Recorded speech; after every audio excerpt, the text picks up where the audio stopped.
We'll take 5 questions. My name is Susan Karaoke. I'm a HR consultant.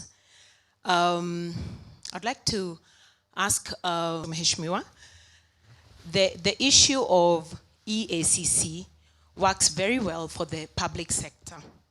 Now, I work a lot in the private sector, and from a very pedestrian disposition, I would want to think that the private sector plays a significant part in contributing to corruption. How will we whistle blow? Where do we go when we want to report corruption in the private sector without being victimized? Thank you. My question goes to Mheshimiwa. On the issue of fighting corruption, have we sorted other means of, or do you have any other alternative means of fighting corruption? Because we are used to the normal ways of fighting corruption, whereby it seems they are not blending in well with the war on corruption. Like on our side, mostly we deal with schools, and we are trying to come up with poems, dramas, and that echo the theme of corruption.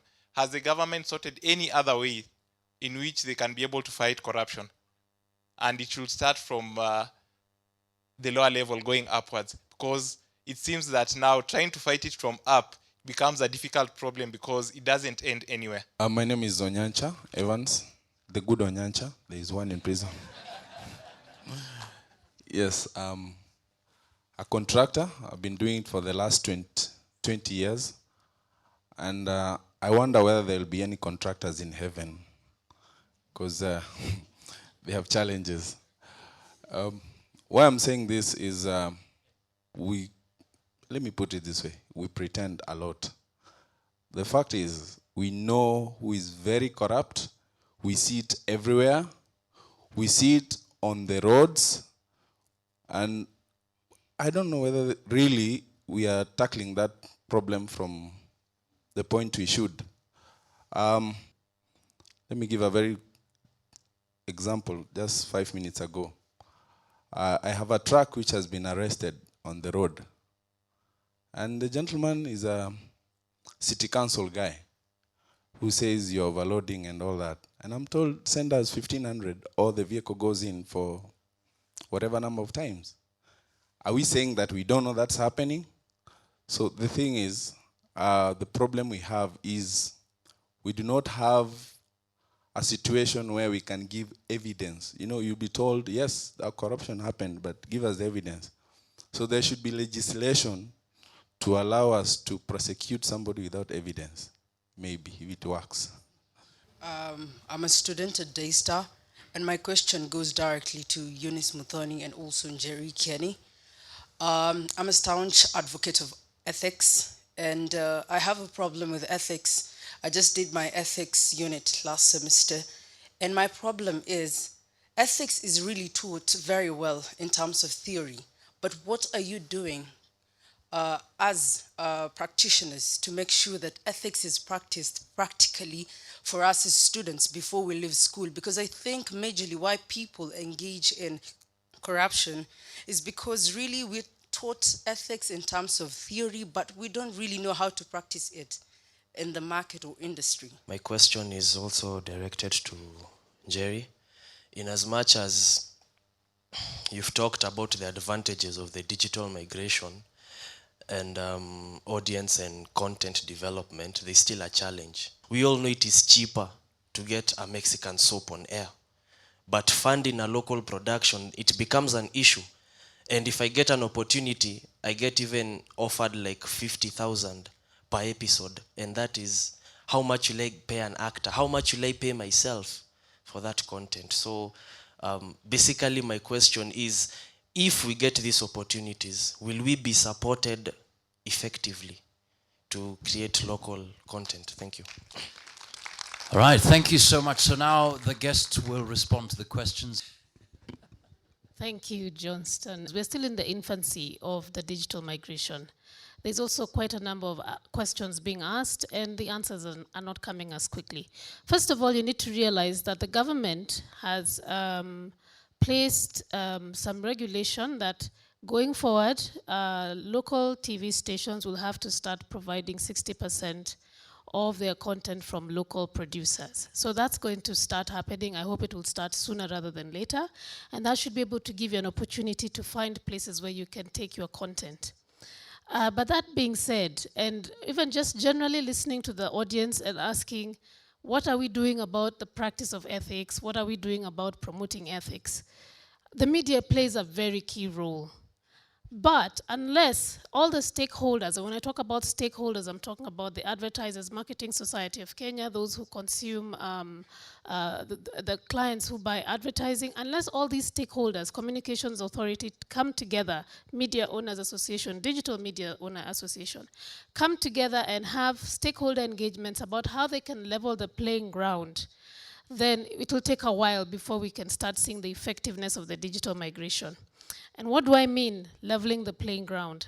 A lot of things have to be taken into consideration. What are the agency fees that are charged by the advertising agencies? The issue of content. How do we bring content developers together and use common infrastructure to lower the cost of creating content? So there's a lot of people who need to come together. But I would like to encourage you not to lose hope, because I know there are many stations that are looking for content developers. It's just a matter of sitting down together and thinking, what is the best solution to this? I know it's expensive. I really do know it's expensive. But we can't look at that and say that that is a barrier to moving forward. We need to come together so that we can find solutions. Madam Eunice, Yes, practicality of ethics. Yes, ethics is taught as a unit. And you know what?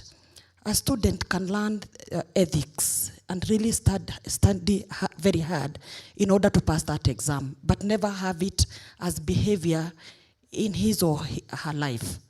So I think ethics, even if it's taught in the institutions of learning, it ends up with you. Will you practice what you learned in class? So in Strathmore University, what we do, we actually reprimand the students that are not ethical and reward the ones that have the best ethical practices. I think that is what we are doing to move ethics from theory to the practical bit of it. Christopher, what am I doing as a nominated MP of the largest political party to fight corruption? First, that largest political party, you saw me at Kasarani, you know very well. That was some form of corruption. I stood up against it. Don't mind about the men in black. But at that point, I had to stand up to be counted. And I'm very happy there was no elections at Kasarani, because there was an illegality that was going on. I mean, you don't tell people to campaign the whole country, and then you come and you want to shove some lists down people. So you have to stand up for some. Number two, in terms of law, I don't think this country has a problem with regard to laws. Laws are there and very good, very, very good. In fact, Jesus Christ said that he never came to change the law. He came to enhance it. And you cannot legislate character. So the laws are not the issue. It's about how they're implemented and what have you. Now, Susan, Ethics and Anti-Corruption Commission is both for public and private.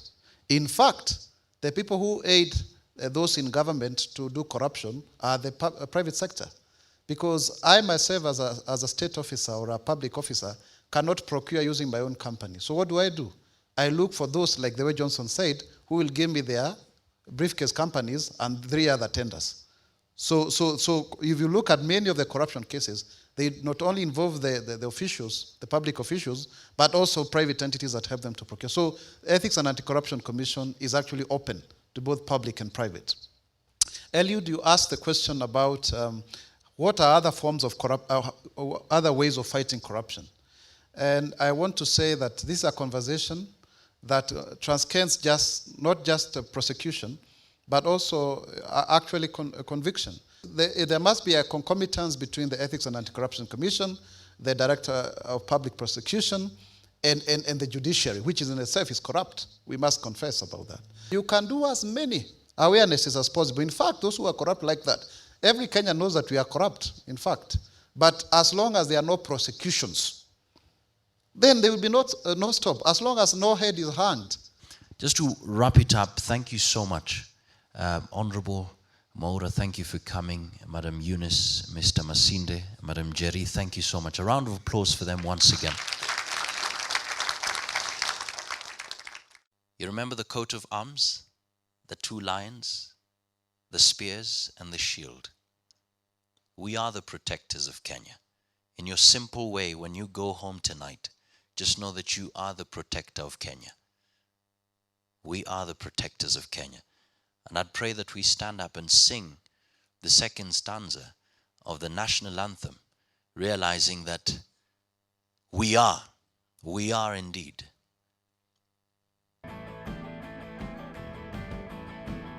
Amkeni ndugu zetu, tufanye sote bidii, nasi tujitoe kwa nguvu, nchi yetu ya Kenya tunayoipenda, tuwe tayari